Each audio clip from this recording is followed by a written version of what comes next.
that ever hit the road. When it comes to class and styling, it's the mother love. Why do we drive a car that looks like this? Not because it's common transportation, it's because we're on a trip. We want the Brickland. When we punch the button and the door jumps up, we are definitely different. And we are acknowledged. We are envied. We want that Brickland. We want the Brickland. It was Canada's car. So sexy, so audacious that it became the vehicle for the dreams of almost everyone it touched. Dreams promoted with consummate skill by the P.T. Barnum of the automobile world, Malcolm Bricklin. Who's the man with the guts? Who's the man who's gonna build it? I got letters from kids, from guys who owned the Bricklin, and they would write me, "Dear Mr. Bricklin, thank you so much for inventing this car. I never got laid before I had one." It was a big deal. There's a lot of people. And it also catches the eye of one of Canada's most respected premiers. To Richard Hatfield, the car is a way to return New Brunswick to its glory days. Together, the premier and the promoter set out to build the Bricklin. This whole concept would have appealed to Richard Hatfield as a way of putting New Brunswick on the map. And he knew that New Brunswick hungered for that. In just 2 short, turbocharged years, the dream crashes and burns. In the end, the Bricklin destroys lives, creates financial ruin, and becomes known scathingly as New Brunswick's car.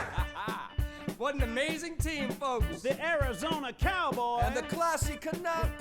Now tell the people here tonight, will you? Because I know they're wondering what brought the two of you together. Creating a car is a conjuring act. Creating it independently, a virtual mission impossible. Yet Malcolm Bricklin is one of the rare few with the confidence and flamboyance to attempt to defy history. Malcolm Bricklin was a showman. Malcolm Bricklin was what Hollywood used to be. There's a lot of people in Detroit which are boring as hell. I gotta admit one thing, Malcolm was not boring. When he was born, he has a double crown, and the doctor told me I have a genius here.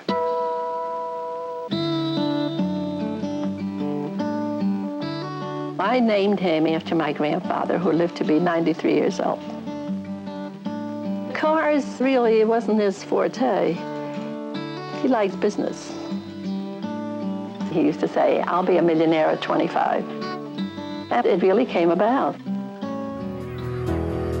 Growing up in Philadelphia, then in Orlando, Florida, Malcolm learns the Bricklin credo. Whatever he does in life, the family comes first. And he grows up where everyone believes from the beginning that he's destined for great things.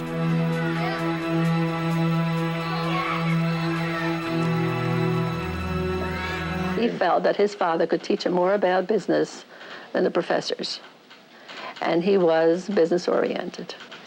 I objected, but rather than let him go 2 years and wasting his time there, he immediately got involved in business. And so, fortunately, as we can see, it came out all right. In 1958, Bricklin drops out of college to start Handyman, a chain of late-night hardware stores. His plan is simple: take the late-night gimmick and franchise. And he hires his family to help him run the business. Bricklin's first big sale is to William Quayle Walker. Walker invests $300,000 in the Handyman chain and mortgages his family paint business to do it. It turns out to be a disastrous investment. In late 1964, franchise holders sue Bricklin for $2 million. Although the court finds against him, Handyman declares bankruptcy before the judgments can be paid. Despite this, Bricklin claims he sold Handyman to William Quayle Walker and his company, Dixie Paint and Varnish, for $1 million. they offered me a amount of money that would give me $1 million after taxes. And since that's what I said I wanted, which is what I thought I wanted, I sold out. Dixie Paint and Varnish Company never bought Handyman for any price, certainly not $1 million.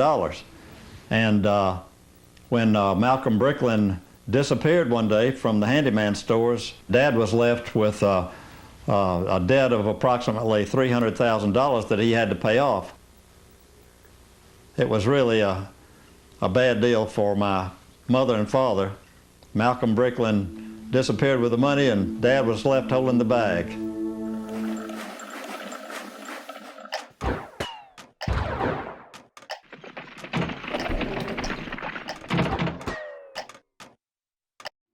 When Malcolm returns to Philadelphia, he becomes a consultant and quickly finds himself with a contract to help launch a new video jukebox for David Rosen.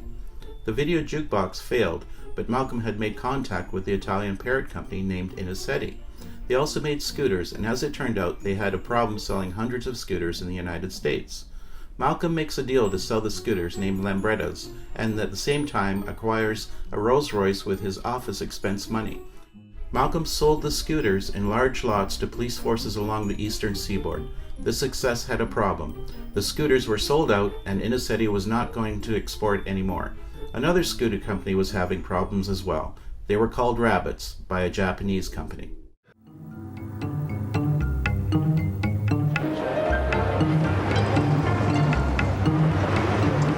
When Malcolm Bricklin once again surfaces, it's in a place no one expects, Tokyo. It's late in 1967 and Bricklin's here because he realizes before virtually anyone else the massive potential for cheap Japanese cars in the United States. He's come to Tokyo to sell his vision to a little-known car company called Subaru.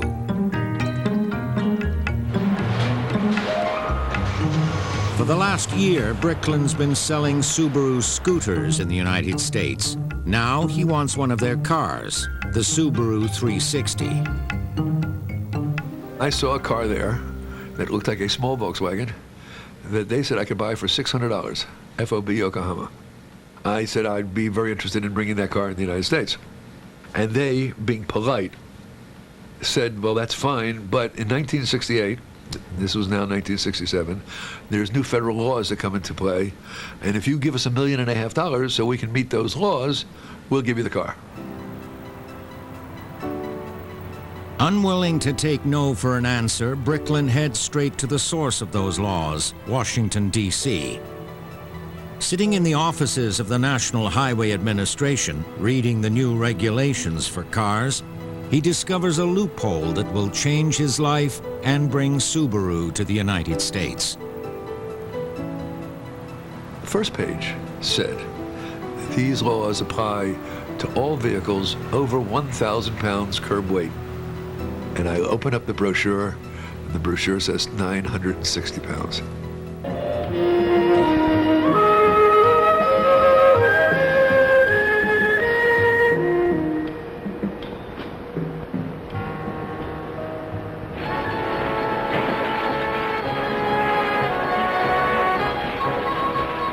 From the land of the rising sun come the wonder cars. The Subaru 360 mini sedan spells out economy in a car that's fun to own and fun to drive.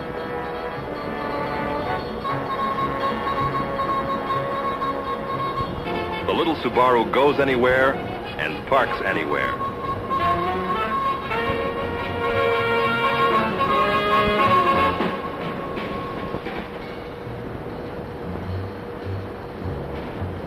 Interior appointments are attractive and standard. Rear windows that open, standard. Storage space, standard. Reclining front seats, standard. We call it cheap and ugly, but 66 miles per gallon sounds pretty good to anybody interested in economy. And the lowest price tag in the industry doesn't hurt either. Two ingredients that make cheap and ugly beautiful. And all kinds of people are driving Subarus for all kinds of reasons.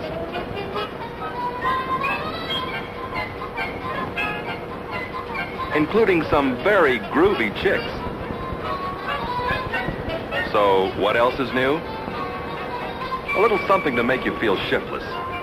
The 360 Auto Drive. No clutch, just touch.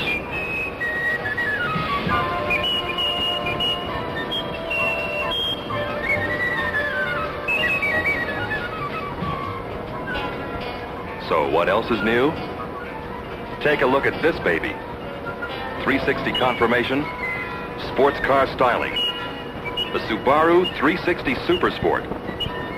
Knocked out interior with bucket seats, leather steering wheel cover, and tachometer.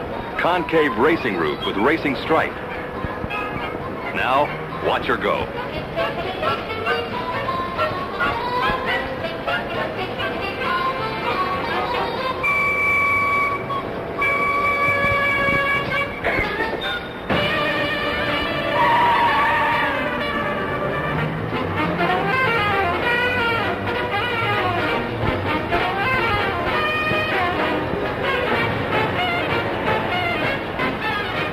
If you're young where it counts, the Subaru Sport is a grabber. It delivers 360 economy and Grand Prix excitement.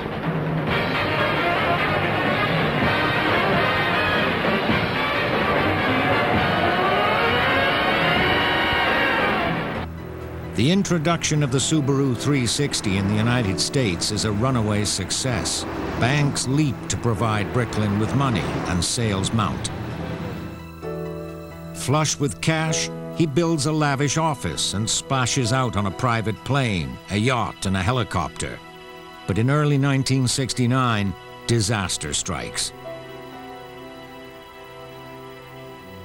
The Subaru 360 is branded a death trap. The front cover was a cover of the Subaru 360 that sold for $12.98 retail, the smallest car and the cheapest car in the United States. And next to it was the Cadillac. And it had a bumper to bumper. And based on that, they said it was the unsafest car in the world. And you're right. The smallest car is the unsafest car. Not even a question about it. And when somebody brought me the report, I said, well, what's the circulation? They said 500,000. So I said, so 500,000 people don't buy it. Who cares? Wrong. But it wasn't just size. Everything from a weak body to a small engine makes the car dangerous, and sales plummet. The banks cut off the money, and within a year, Malcolm Bricklin is out of business again. Malcolm ended up with a bunch of funny little cars and he didn't know what to do with them. Well, the first thing he wanted to do was he wanted to make what they call fast-track race cars. And he had conceptions of putting the motors and the chassis in a little frame and then going around a track in California and selling it, renting it. That was what he was going to do. Well, that kind of got waylaid a little bit.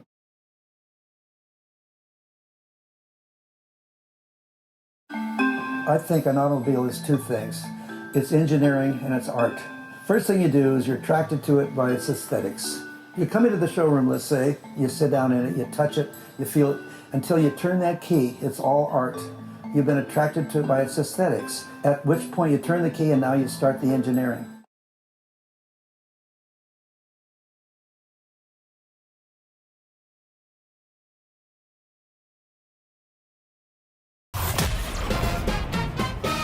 Jeff Stearns, connected through cars. If they're bigwigs, we'll have them on the show. And yes, we'll talk about cars and everything else. Here he is now, Jeff Stearns. I got to introduce you to a guy you're going to love to meet, Bruce Myers from the Myers Manx. And Bruce is one of the best human beings, one of the nicest human beings you want to meet in your lifetime. Then I got a guy by the name of Bruce Myers. Bruce was a poolman in Southern California that also was a car freak to the nth degree. He created the Baja 1,000-mile race, which all the celebrities in the world used to go racing, and he invented the dune buggy. The Myers Manx dune buggy was the first dune buggy ever invented. So it was extremely creative hippie. He was an automotive hippie. in Southern California, well known at the time, and I hired him to take what I said I wanted to look like and for him to give me my first prototype. All right. So now I get together with Bruce. And of course, I love him because I had bought it at Myers Manx. My kids and I used to drive around in Philadelphia all over the neighborhood and pick up the other kids and go drive in the dune buggy. So I tell him what I want to do, and I need a prototype.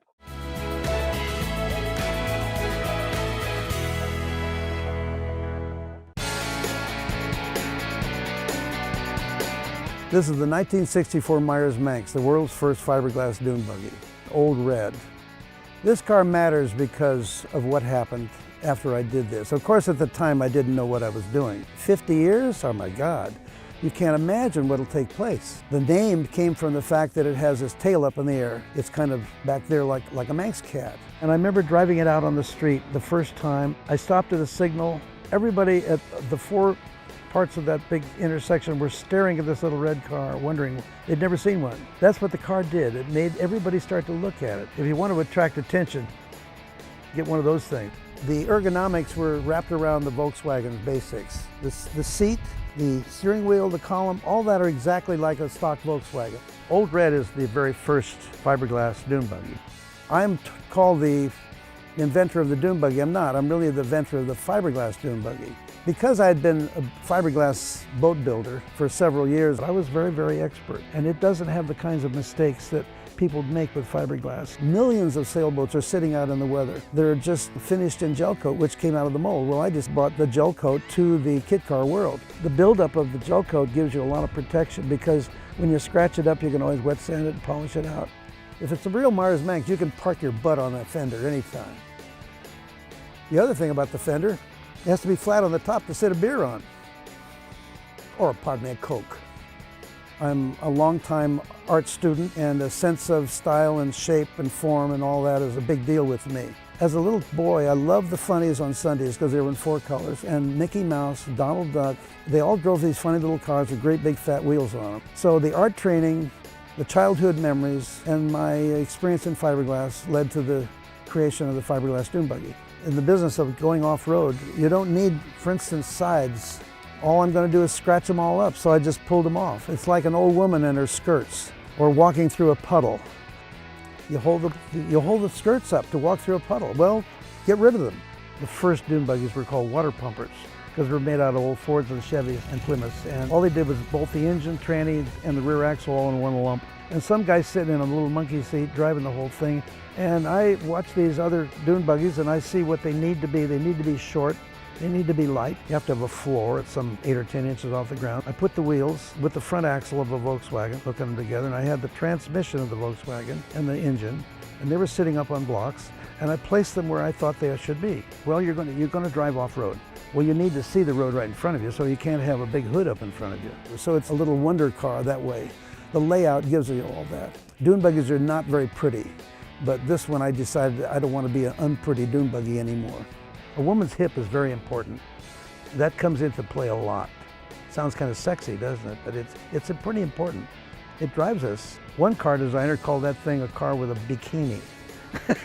I love it. It's so simple. I had an article from Car and Driver magazine written by Steve Smith, a dear friend, and he just set the world on fire with his car and his way of the use of words and his romancing everybody. Well, we suddenly had 350 orders or more. And when one set of molds, you got a 1.5 years work. Old Red is 50 years old. It doesn't seem like it. It's sort of a reflection of my lifestyle, which was all about being free, which is the very characteristic of the Myers Manx and my life. Here's the first Myers Manx, 1964 Myers Manx body. To see my car at such a place as the fanciest kind of car shows with the most wonderful Duesenbergs and Rolls Royces and underslungs and all that stuff. Oh my goodness, what have I done? And when they reach out of the stands and yell and wave and clap their hands, I'm just overwhelmed. I feel so lucky to be where I am. And that crazy thing that I did was so well taken by the world, not just the guys around the corner, but the whole world. I'm Bruce Myers, and this car matters.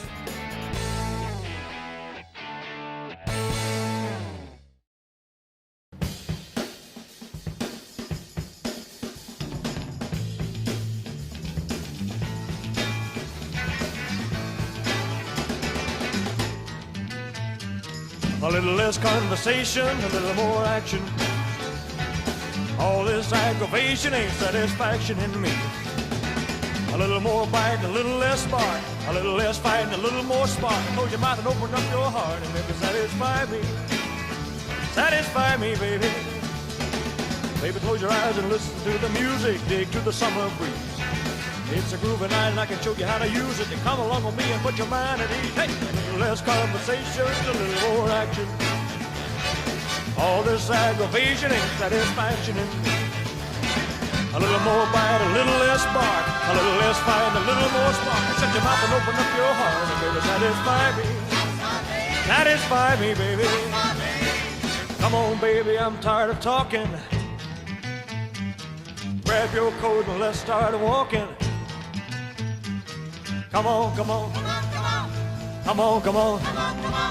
Come on, come on. Don't procrastinate, don't articulate. Girl, it's getting late. You just sit and wait around. A little less conversation, a little more action. All this aggravation ain't satisfaction in me. A little more bite, a little less spark. A little less fight, a little more spark. Shut your mouth and open up your heart. Baby, satisfy me. Satisfy me, baby. Satisfy me, girl. Satisfy me, baby. Satisfy me. Satisfy me, baby. Satisfy me, girl. Satisfy me. Satisfy me, baby. Satisfy me, baby. Satisfy me, baby.